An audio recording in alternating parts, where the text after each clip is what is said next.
Saya nak ucapkan selamat Hari Raya Maaf Zahir dan Batin. Hari ini adalah Hari Raya ketiga untuk kita semua.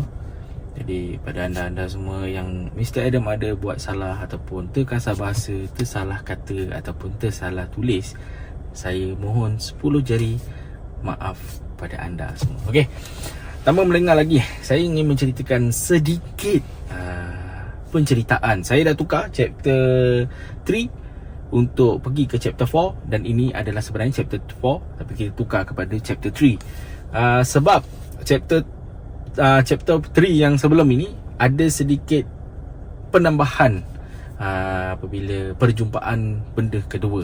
So saya keluarkan dulu video chapter 4 ni pergi ke hadapan. So saya bawa chapter 4 pergi ke chapter 3. Okay, so ini adalah chapter 3.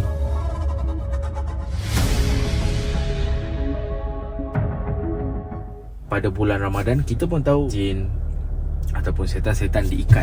Tapi pernah tak anda-anda semua dengar mak-mak kita ataupun makcik-makcik kita kata, yang terutama pada orang-orang yang telah pun meninggal, nenek dan juga atuk So diorang akan cakap macam ni, arwah atuk, arwah nenek balik ni bulan puasa. Pernah tak korang dengar benda tu? Okey, apa yang saya nak ceritakan ini adalah cerita kisah daripada seseorang yang sangat-sangat sahih cerita ni. Cerita ni adalah benda yang memang sangat-sangat benar yang terjadi.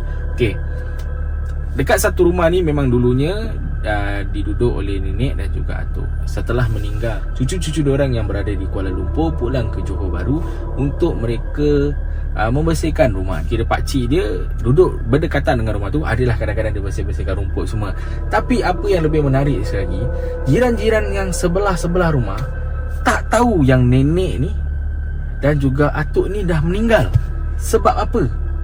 Diorang time nenek dengan atuk ni meninggal, waktu tu diorang pergi ke Kuala Lumpur, dan adalah yang sampaikan cuma keluarga-keluarga ni diorang time meninggal tu menjalankan umrah. So bila balik tu diorang tak tahu apa-apa. Diorang siap hantar air zam-zam kat rumah, guys. Okay, sampai diorang hantar air zam-zam kat rumah, bercakap, bersapa macam biasa, macam hari biasa. Hari pertama, hari kedua, hari ketiga. So lagi seminggu tu nak raya tau. So maknanya kejadian itu adalah mereka meninggal pada bulan Ramadan. So apabila mereka balik, diorang bagi siap berbuka puasa, ganti-ganti makanan nenek dan juga atuk tu pun berganti makanan semua. So memang agak mengejutkan mereka apabila family anak yang berada di Kuala Lumpur balik ke Johor mengatakan kalau, sebab diorang tak dapat jumpa, mereka cakap kalau arwah ada hutang ke apa, bagi tahu diorang kan ni. Jadi family yang ini memang setiap hari lepas maghrib ke apa, diorang nampak arwah atuk ni dia akan duduk kat depan. Korang pernah nampak tak kursi rotan yang jongkak-jongkit? Dia akan nampak arwah tu ni duduk kat depan sambil minum kopi. Dan arwah nenek tu akan keluar sambil senyum dan tegur, "Nah, sihat."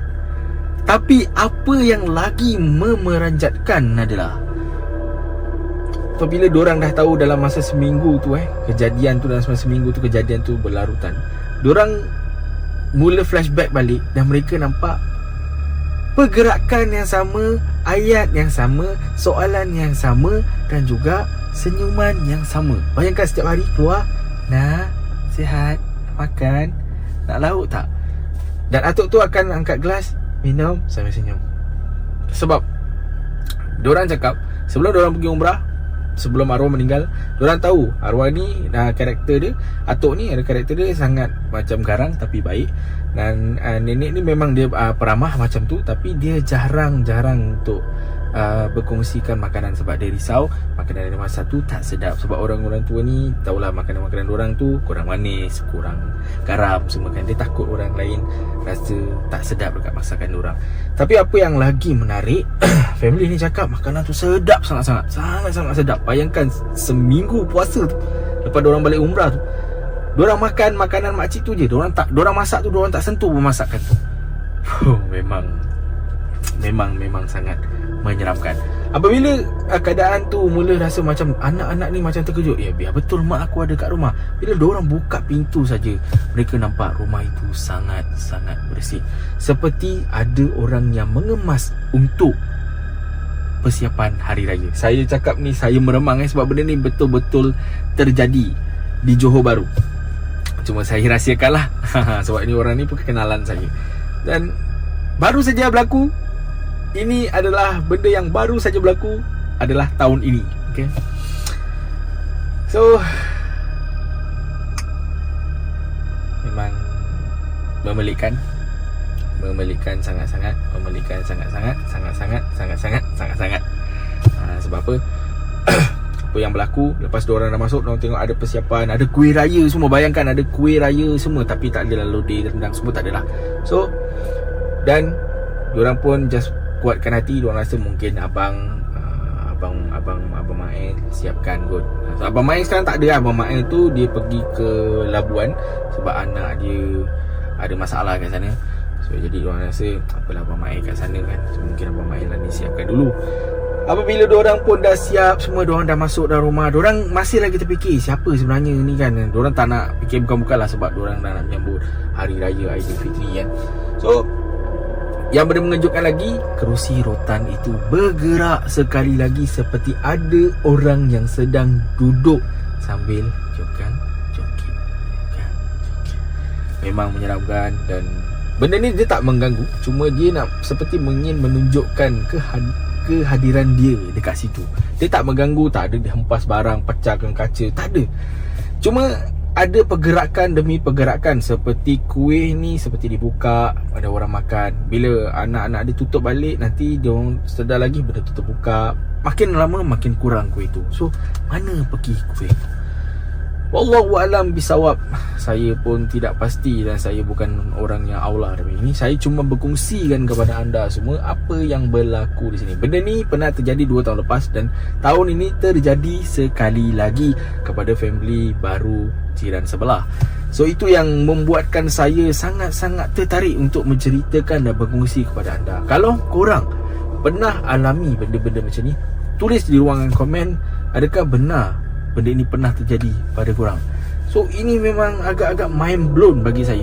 Yalah, orang dah tak ada dan jiran-jiran bertukar sapa, makan sama-sama. Bayangkan makan sama-sama, senyum dan buat benda yang sama sepanjang seminggu. Memang mind blown. Asal tak mind blown? Rumah bersih, bersih-bersihnya lah. Bayangkan kalau rumah baru 3-4 hari ke dalam seminggu, kita tak ni pun dah berabuk kan. It's very mind blown bagi saya. Kalau korang ada cerita tu, kongsikan kepada saya. Dan ada lagi satu benda yang berlaku. Hari raya pertama saya, 2 hari lepas hari raya pertama saya dah berada di kampung. Dan saya dapat call daripada ayah saya. Dia call mengatakan kereta beliau breakdown di Pasir Gudang. So saya berada di Mersing dan terpaksa pergi ke Pasir Gudang. Dan perjalanan tu dalam pukul 11 lebih ke 12 lebih. Saya berjalan macam biasa. Saya berjalan dengan kereta saya ni. Saya berjalan. So kereta ni fully electronic. So dia suddenly dia tiba-tiba dalam satu dekat kelapa sawit tu, dengan kelapa sawit dengan penuh-penuh tu, dia tiba-tiba dia macam nak breakdown dah. Saya rasa macam kereta ni, memang saya tahu kereta ni apa masalah dia, saya tahu. Tapi dia tak pernah ada masalah seperti itu. Jadi apabila saya cuba untuk, saya tak nak lah berhenti kat situ kan, sebab yalah musim-musim perayaan ni orang banyak ambil kesempatan seperti samun semualah dekat kawasan-kawasan gelap macam tu. Jadi saya cuba saya insentif, saya tekan brake dulu, saya cool down, terus saya jalan pelan-pelan. Saya biarkan, saya tak pijak pedal, saya jalankan. Dan okey, di jalan macam biasa. Tapi kenderaan mula start berat, sangat berat. Saya tak tahulah kenapa benda-benda ni kalau nak datang kereta akan berat. Saya tak tahu, tapi itulah sebenarnya yang akan terjadi dekat kereta. Dan akan ada bau yang sangat tengik yang korang akan bau. Okey, benda ni saya tak tahulah. Sebenarnya saya ada jalan tu, saya dah nampak satu benda macam kucing yang melintas. Tapi saya tak tahulah, wallahu alam bisawab, sama ada itu adalah benar kucing ataupun tidak. Tapi saya tak langgar, tak apa. Dan dia pun tak ada buat dia terlanggar saya ke, tak ada. Dia cuma melintas saja. Dan apa yang lagi menarik, bila dia melintas tu, dekat belakang dia melintas tu macam ada satu bayang yang sama tinggi macam kita. Padahal dia kucing tau, sama tinggi macam kita jalan. Saya macam tak nak fikir apa-apa, meremang saya cerita. Saya tak nak fikir apa-apa, saya teruskan perjalanan lagi. Saya jalan je. Dan apabila saya sampai ke Johor Bahru, saya tukar kereta. Sebab kereta saya fully elektronik, tak boleh jumper, tak boleh jump start kereta lain. So saya ambil kereta saya, Jeep, dan saya pergi jumper kereta ayah saya. Dan apabila dah settle semua, saya pergi ke rumah dan tukar balik kereta ni. Dan saya patah balik ke Mersing. So jalan dalam, saya rasa dalam pukul 3 lebih ke 4 lebih. Di kawasan yang sama, masih lagi ada kucing yang sama berlintas. So okey, kali ni saya cakap anda semua, memang betul-betul kali ni memang rabak saya kena. Tayar, tiba-tiba kereta macam ni, dia jadi sini. Jalan tegak ni, kereta macam ni, lillahi ta'ala macam ni. Oh, saya cakap ni dah rabak ni. Saya cakap ni dah teruk ni. So saya istighfar, saya buka handphone dalam kereta ni, bluetooth dengan handphone saya. Saya buka surah Yasin, saya buka macam-macam lah. Saya buka surah Yasin, semua saya buka. Dan lepas tu baru kereta saya dah, kereta tu saat tu macam ni lah. Benda ni berlaku, kadang-kadang benda ni attack kita. Kadang-kadang orang tanya, asal kau tak rakam? Okay, benda ni berlaku di luar jangkaan. Kadang-kadang kita tengah drive, tak sempat kita nak pegang handphone ke apa. So bila saya nak rakam, benda tu jadi marble. Saya pernah sekali benda ni diganggu gangguan ni berlaku. Tingkap saya ni terbuka tau, tapi saya cari tombol untuk buka, saya nak rakam. Dia jadi panik tau. Itu adalah semula jadi yang akan terjadi kepada setiap manusia. So itulah sedikit sebanyak yang saya nak kongsikan, benda-benda yang menumpang ketika yalah, kita pun dah tahu dah hari raya. So benda-benda ni semua dah dilepaskan dari ikatan mereka. So jin-jin yang ada dan juga benda-benda yang dihantar dan cuba untuk mencari tuan baru banyak dekat kawasan yang saya lalu tu lah. Itulah pengalaman saya pada hari raya Aidilfitri. Kalau korang ada, cuba tulis kat komen. Ataupun kalau korang nak saya ceritakan pengalaman korang, tulis kat komen juga. Subscribe paling penting. Free je guys. Gentle, free je guys. Sebab apa saya cakap free? Saya, bila kita jejak 100,000, okay, 100,000, saya akan memberikan satu kamera yang bernilai RM10,000 kepada pemenang yang bertuah. Macam mana cara untuk korang nak menang benda ni? Simple je. Bila korang suruh family korang, makcik ke apa kat rumah tu, kalau ada 20 handphone, semua subscribe Mr. Adam. Pastikan subscribe dan juga jangan fake account account betul. Dan lepas tu pastikan diorang komen dekat Mr. Adam, guna hashtag nama korang. Hashtag contoh nama korang Ali, hashtag Ali, terbaik Mr. Adam, hashtag Ali. Saya akan tengok berapa banyak hashtag tersebut yang ada dalam komen saya daripada start hari ini sampai saya jejak 100,000. Kita target 100,000 tahun ini, ada sebab. So siapa saja yang dapat kamera X5, saya akan bagikan. DJI X5 Zenmuse saya akan bagi kepada korang. Okay, jangan lupa subscribe dan pastikan hashtag nama korang di belakang. Pastikan family korang hashtag sekali. Bayangkan setiap video Mr. Adam, pastikan ada hashtag itu. Ini adalah hadiah untuk saya kepada korang. Kamera bernilai RM10,000 dan ada beberapa lagi barang yang saya akan bagi. Assalamualaikum, jumpa lagi. Pastikan kita capai 100,000 subscriber. Salam.